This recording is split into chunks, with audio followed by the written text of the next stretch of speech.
After installing Zed Zone and started a new game with the same world and character build, I looted the nearby bodies next to the crashy chopper and found the performance to be far better than weak old build I played first, and the graphics, UI and game itself to be more smooth and easy on eyes. In this kind of guide to scale a Paradox Games UI up to better read text, so you know I'm blind as a bat. The menus are surprisingly easy to read for a pixel game this early into in development.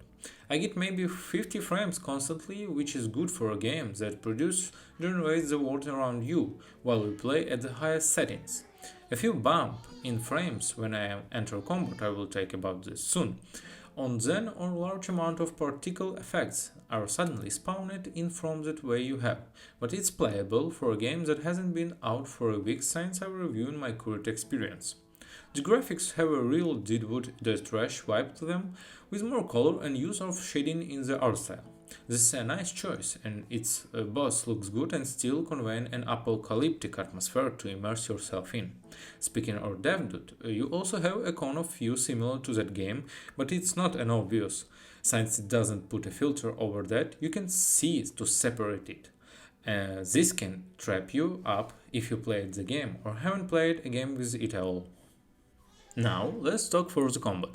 If you played Project Zomboid, you have got a vanilla version of that, with some features missing and there and here. For melee weapons, you hold down the LMB and let go when you want swing. Standard and effective. Prudish to complain about. Ranged weapon a point and click, but you need to manually load magazines for weapons that you use. If it has a box, you need to stick the bullets. If you better make sure you unlock the gun, it will be filled with bullets. If you don't do this, you're doing the equivalent of sliding bullet in the doohickey and firing and then repeating. Weapons like double barrel shotguns, revolvers, and bows don't have this issue. Blasting a zombie from maybe a few feet away with shotgun and having their pixel blood splatter and their bloody go limp is actually satisfying, and you can give it even to a kill cam for kills. That I like you a search of dopamine that make tackling enemies for rewarding than it all is. Next up is inventory management. It follows off mix of CDA closing layering with Resident Evil SQ grid inventory system. You also need to juggle weight as well. Wearing too much clothes can make you burn up and slow you down, but might be the difference regarding an attack being fatal or freezing to death. There is old hat for indie survival, but the devs have done it right with the first time, which to me is a win either way. If you right click on the item, your backpack, I will take it out and put it on the ground, and vice versa. Left click or something to open menu, what can you do with it? Drag and drop items around. You can get a gist of it. Now character creation. Not going off hyperfocus on this one, it's basic. I don't complain about it, but because once again the game just entered into excess, but it's the weakest point right now for the game.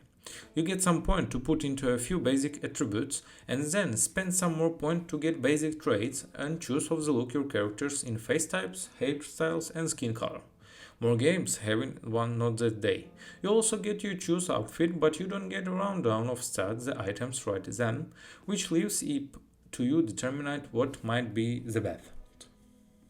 The world creation is more basic, but the parameters if offer you mess around with really change your experience, damage you dealt, city spacing, ads.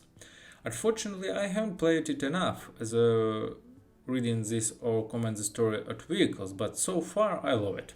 There's I said it. I think this amazing start for an indie survival horror game. Just like another reviewer said, with polish and more content, this could be with a better than Project Zomboid. I couldn't agree more myself. If you are willing to put some with Luckstar customization and somewhat low definitely graphics, then you're always yourself in indie survival fun to pick up, at least at sale to help support the devils and enjoy the good start attempt of making games that cover the survival horror genre in the glory of 32-bit pixelation. If you're devs reading or hearing this, I'm more than willing to help you all out of the English writing and general story. I would love to be part of this project, and it's clear to me that is one of my passion and want to make something visually and mechanically different to many others that dominate scene. Hit me up in the comments, please. And this is the end, guys. Thanks for watching me, and bye bye.